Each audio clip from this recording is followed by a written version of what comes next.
Paris Olympic 2024 জয় জয়কার ভারত কি বেটি মানু ভাকেরের। Air পিস্টলের নিশানায় মাত্র দুদিনের মধ্যে দুটি ব্রোঞ্জ মেডেল নিজের ঝুলিতে ভরে ইতিহাস সৃষ্টি করলেন মানু। এর আগে কোনো ভারতীয় খেলোয়াড়ই একই অলিম্পিকে একের বেশি মেডেল জিততে পারেনি।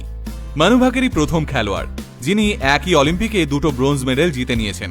আসুন আজকের এই ভিডিওর মাধ্যমে জেনে নিই এয়ার পিস্টল ইভেন্টে প্রথম ভারতীয় মহিলা হিসেবে অলিম্পিক মেডেল জয়ী মানু ভাকেরের উত্থান ঠিক কিভাবে হয়েছিল।